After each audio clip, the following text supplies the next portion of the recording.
Sí, ya veis que ya va cogiendo esto forma, ¿no? Todo negro, ¿no? ¿Por qué? Bueno, pues ya lo veréis en próximos vídeos de la guardilla. Tiene un porqué de que todo esté negro. Voy a ver si lo dejo todo perfecto para haceros un tour, como hizo Sergio, por toda mi comiteca que está bien nutrida. Nueva entrega de Comic Zen. ¡Empezamos!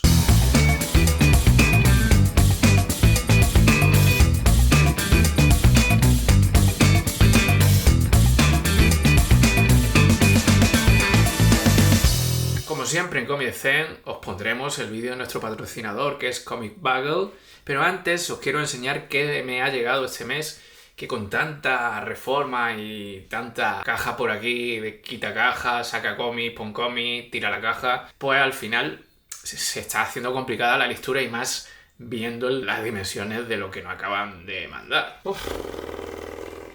Bonito, ¿eh? Nightwing.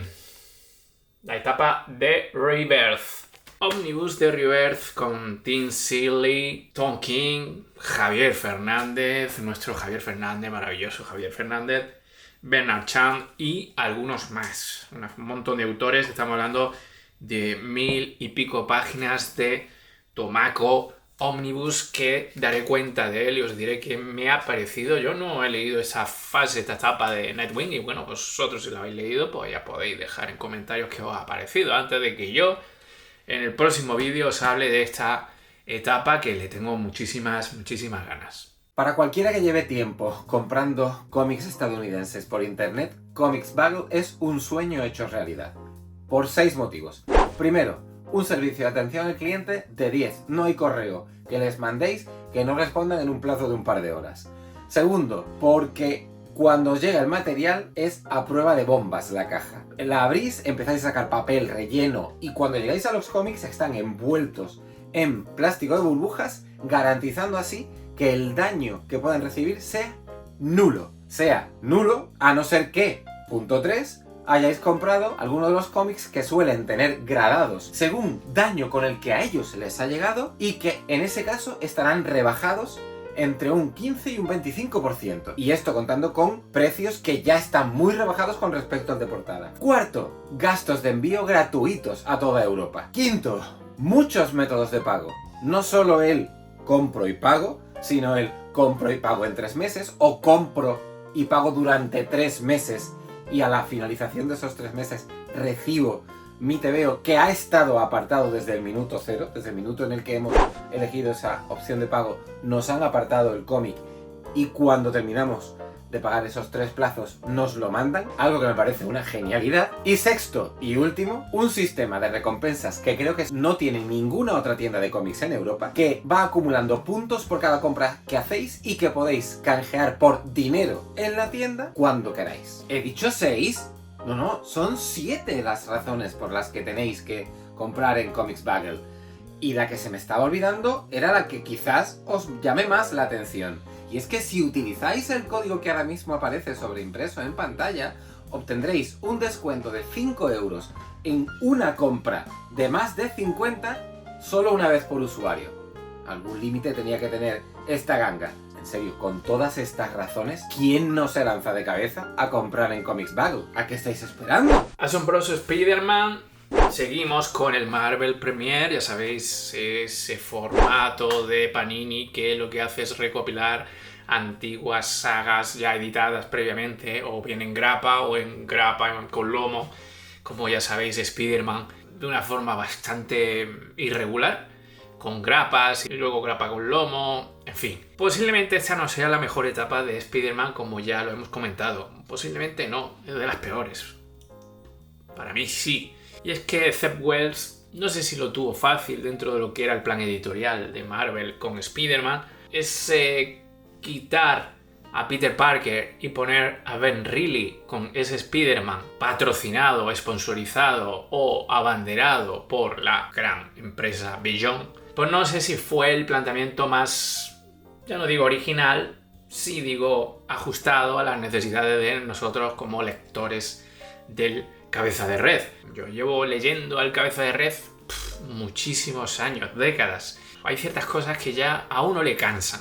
Es verdad que Spider-Man ha sido un personaje bastante irregular porque ha tenido tantas etapas y tantas fases. Recordamos con mucho cariño, yo personalmente, esa fase de David Michelin porque estaba con Tom McFarlane, que luego Tom McFarlane fue autor completo. J. de Matteis también hizo un gran trabajo dentro de lo que viene a ser el cabeza de red de los cómics de Spider-Man. Y luego, por supuesto, Straczynski, que yo creo que nos entregó la última gran etapa de este personaje, que es el personaje que abandera, yo creo que Marvel, si no creo que haya otro. Pero es verdad, como decía Sergio, que otros personajes, entre ellos Daredevil, ha tenido muchísima más suerte, o por lo menos los editores han tenido la capacidad de darles más libertad a los guionistas para hacer muy buenas etapas. En este caso, ¿qué nos cuenta este tomo? Seguimos con esa fase donde Peter Parker está básicamente inutilizado a nivel argumental, aunque aquí aparece porque va intentando rodar de nuevo con la ayuda de la Gata Negra y Capitán América. Ya sabemos cómo está la cosa, ya hemos hablado anteriormente de por qué Ben Reilly está aquí en la colección, pero pues seguimos en esa línea de Beyond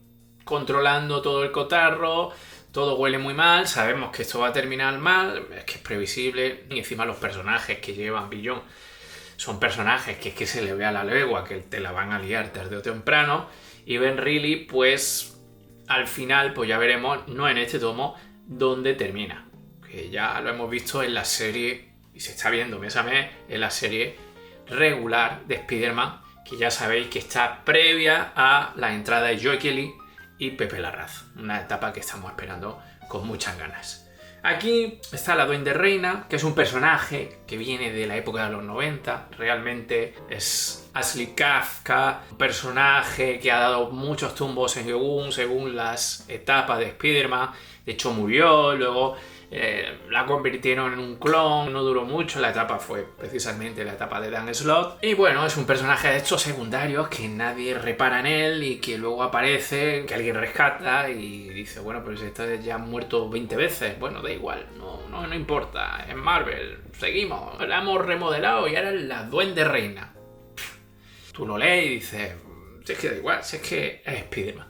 Y ese es el problema de esta serie, o por lo menos fue el problema de la etapa Zeb-Wells. Tú vas en piloto automático, lees lo que pasa, el status quo cambia, a veces te gusta, como la etapa de Dan Slott con Doctor Octopus, ya sabéis qué pasó, y a veces pues dices, mira, que pase ya esta etapa y que vuelva al menos el Spider-Man de siempre, o yo qué sé, o que intenten hacer algo nuevo sin que esto me parezca un auténtico coñazo de leer. ¿Esa es la sensación de esta etapa? Pues esta fase y este tomo evoluciona negativamente con el anterior de Marvel Premiere. Vamos a ponerle un 5,5. No da para más. Bueno, os vengo a hablar de un libro también. No debemos de vivir única y exclusivamente de los cómics. Y de este libro que os voy a hablar, la verdad es que tenía muchas ganas de hacerlo porque lo escribe un amigo mío, un compañero de Besio Spirit. Gracias a él, la página web ha funcionado y está para que podáis ver. Es decir, ya sabéis que Besio Spirit viene del mundo de la música y del cine.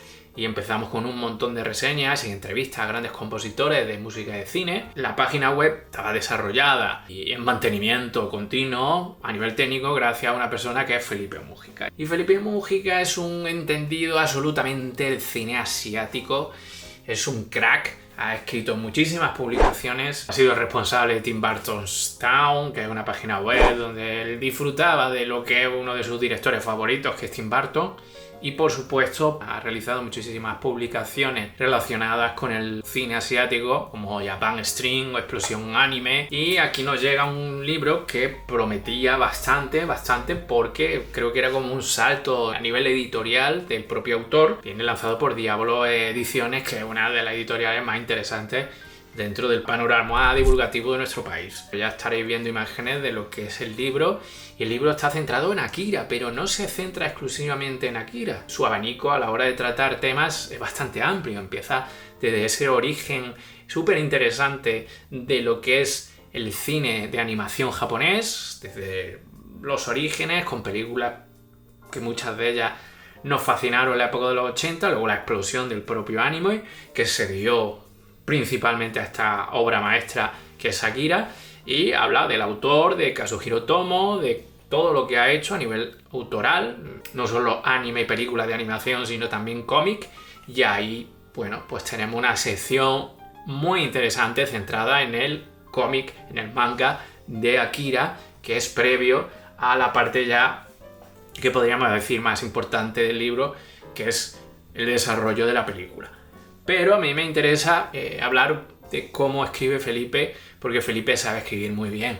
Ya lo hacía con nosotros, porque también escribió alguna que otra reseña en Versus Spirit, y eso se nota. No estamos hablando del típico libro que un fan saca y dice, bueno, pues venga, voy a hablar de esto que me gusta mucho, yo soy muy friki y voy a hacer un libro. Pero es que claro, para hacer un libro también tienes que tener unas mínimas capacidades de escritura, cosa que normalmente esa criba no se suele hacer antes de editar un libro.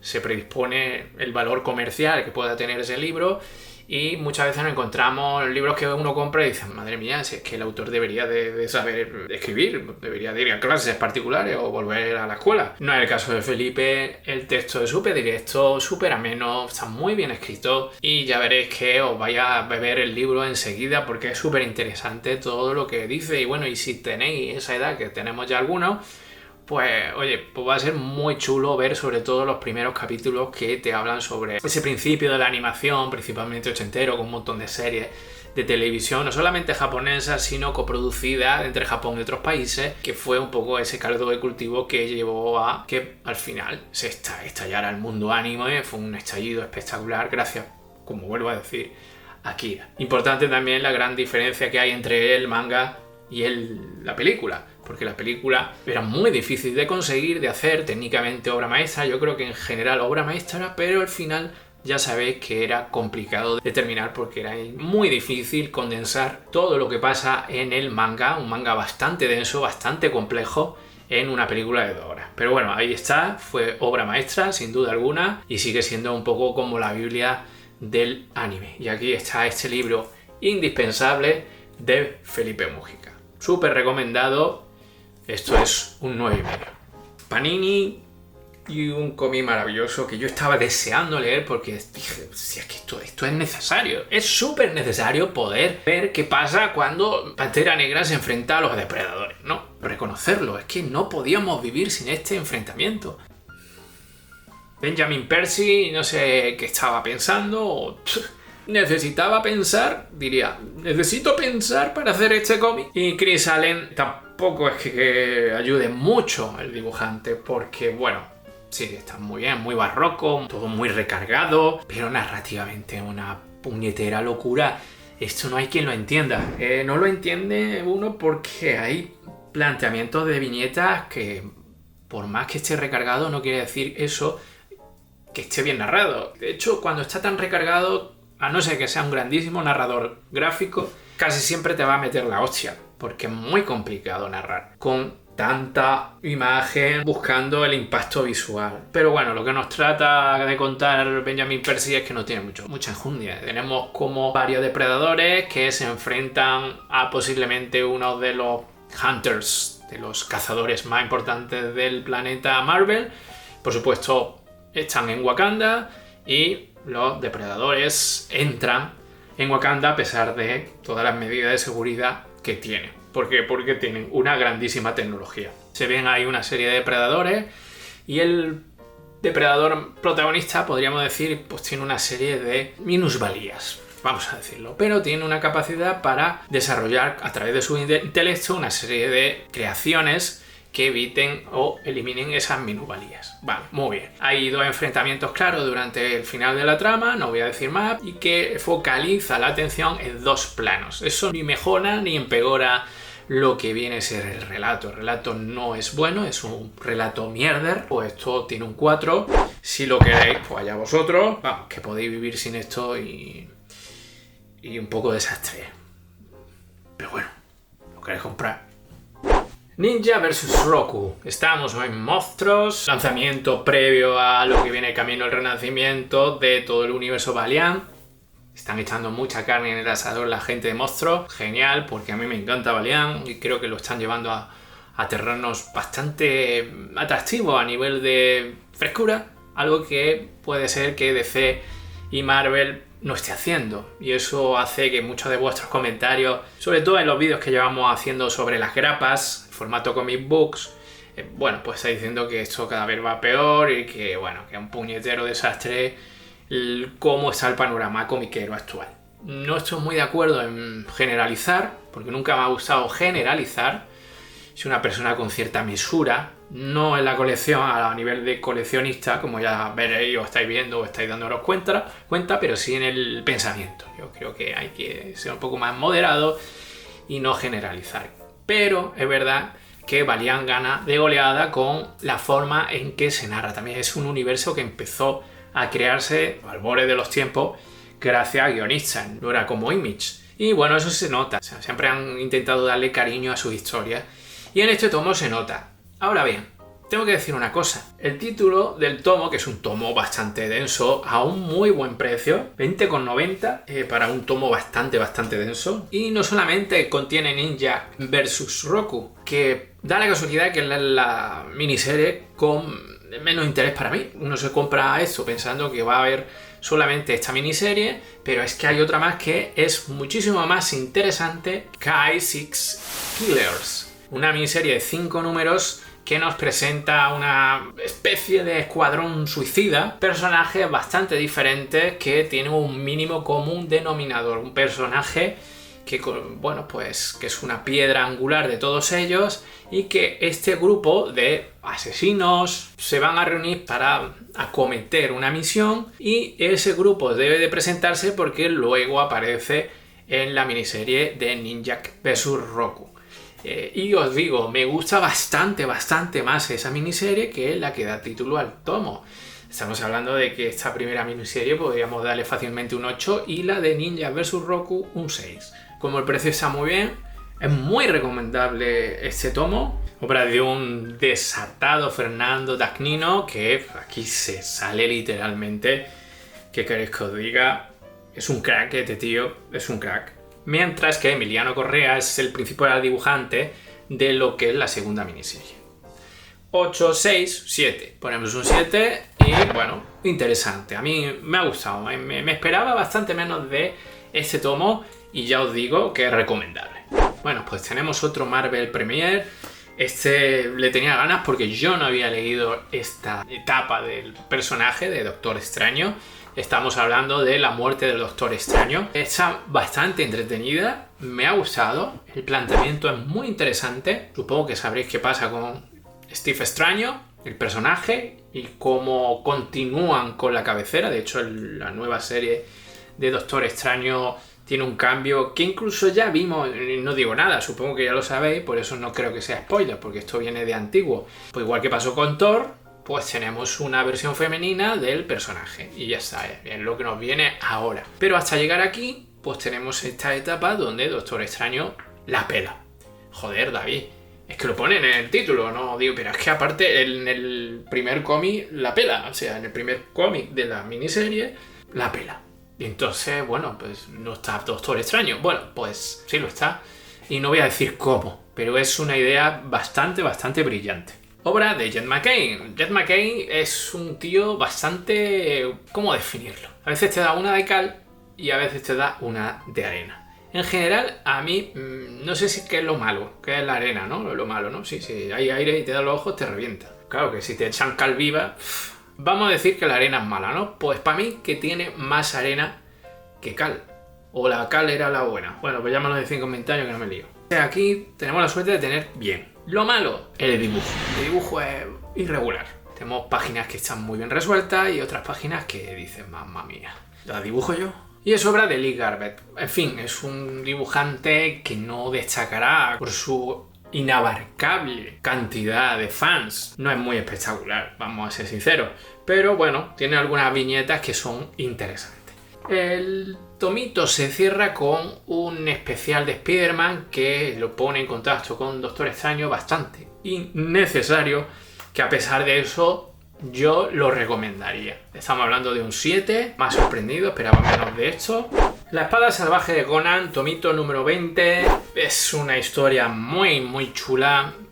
Ya sabéis que me gusta mucho Conan, pero es que claro, aquí tenemos a un John Buscema desatadísimo. O sea, este blanco y negro glorioso en este formato de la espada salvaje de Conan, donde teníamos historias autoconclusivas, en algunos momentos bastante interesantes, y es el caso, guionizadas en este caso por Michael Fleischer, que nos narra una historia bastante divertida. Las hijas de Ran, esa aproximación a la mitología de las Amazonas y cómo Conan es atrapado por un conjunto de guerreras que, bueno, utilizan a los hombres básicamente o de esclavos o de esclavos sexuales. No está tan mal, ¿no? Claro, está bien durante un tiempo, pero cuando ya deja de estarlo, pues bye bye, y entonces ya no mola tanto. Pero Conan, bueno, pues utiliza sus atributos muy conocidos por todos. Bueno, ahí hay un desarrollo bastante interesante del personaje, con una deidad, con cabeza de tigre, toda la mitología de Conan en una costelera, y nos da lugar a un relato bastante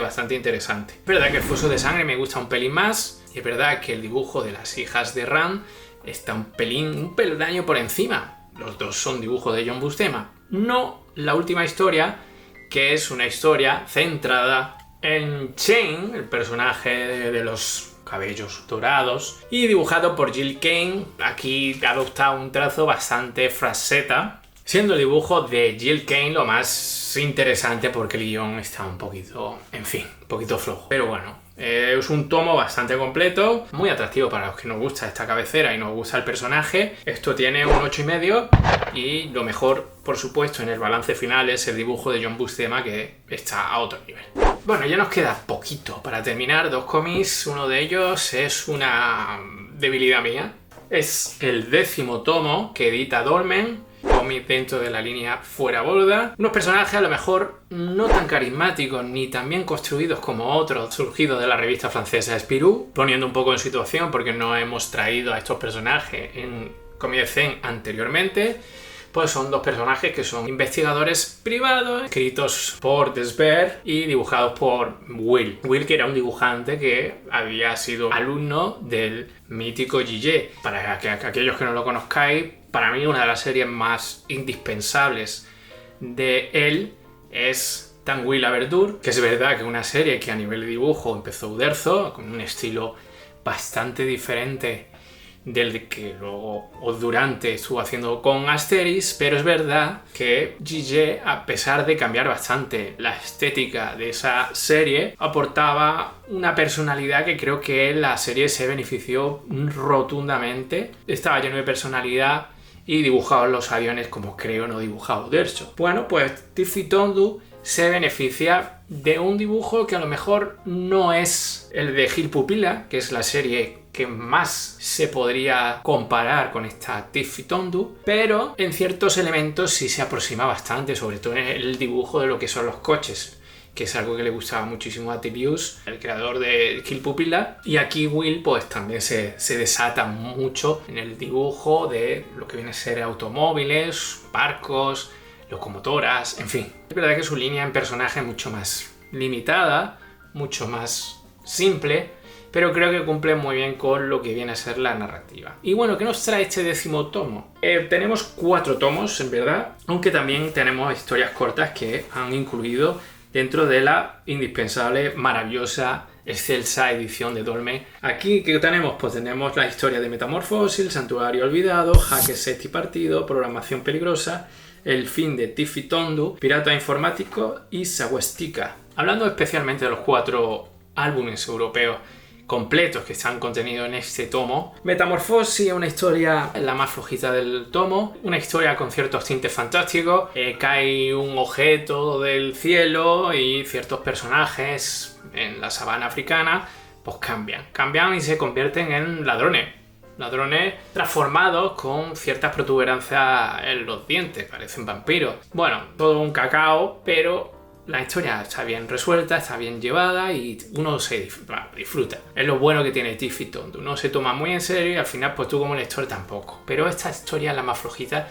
de lo que viene a ser el tomo. El Santuario Olvidado es, creo que el mejor álbum europeo contenido en ese tomo. Bueno, va sobre un mítico tesoro que está escondido en las profundidades del mar y eso lleva principalmente a Tondu, porque Tiff está por uva, ve a una mujer y se le pierde la cabeza. Tondu es el que realmente lleva la voz cantante en esta historia. Ya sabemos que Tiff es el reclamo humorístico y Tondu es el personaje incorruptible que va desvelando lo que va pasando. Esta historia está muy bien llevada, muy bien dibujada, cercana a cierta historia de James Bond. Jaque, Set y Partido va sobre unos malvados que crean una aplicación informática que hace posible amañar ciertos deportes. Bueno, es una historia divertida que asentará las bases de unos villanos que saldrán en posteriores aventuras. Swastika, que es el último álbum europeo contenido en el tomo, está bastante bien. Es la segunda historia más interesante del tomo. Vemos cómo ciertos personajes nazis de la historia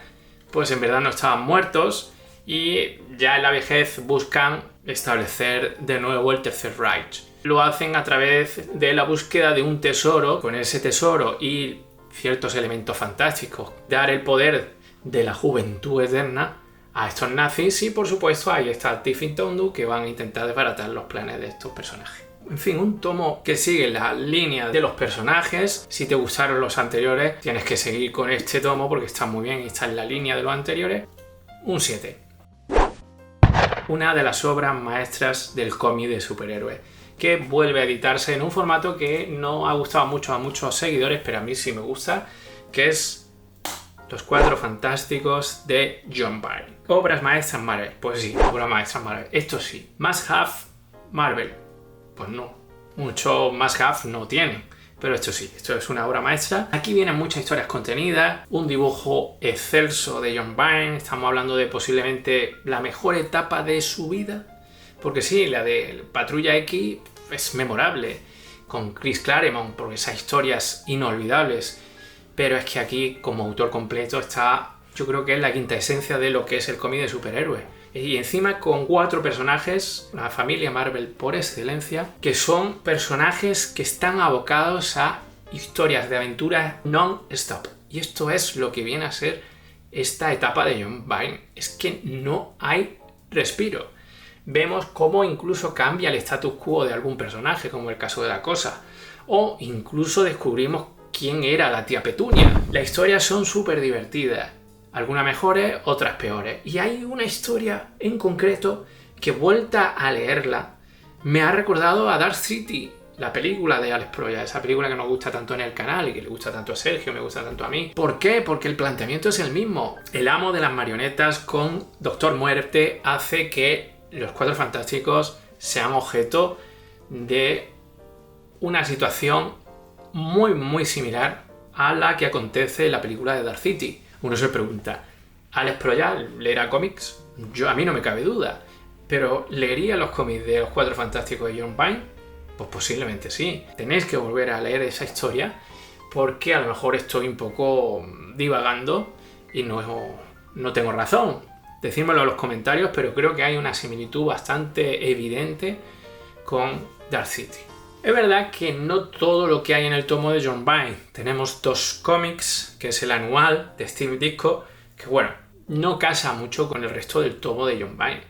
Y luego está el Fantastic Four Roast, que bueno, es una parodia de lo que viene a ser los superhéroes Marvel, un one shot que se editó como conmemoración del 20 aniversario de los Cuatro Fantásticos. Pero bueno, ya que está ahí, no vamos a enfadarnos por ello. Una colección indispensable con un John Byrne desatadísimo en todos los sentidos, creación de líneas que vamos a seguir viendo y que van a llevar la colección a hitos de lo que viene a ser el cómic de superhéroes. ¿Qué puedo decir? Esto es una obra maestra que tenéis que tener sí o sí, si no lo tenéis, porque es verdad que ya se editó, ya cada cual que decida qué edición le gusta. A mí ya os digo que ese lomo rojo no solo no me desagrada, sino que me gusta, y luego el marcapágina está genial, creo que una edición estupenda, con un papel magnífico, a mí sí me gusta. Y ya está por hoy.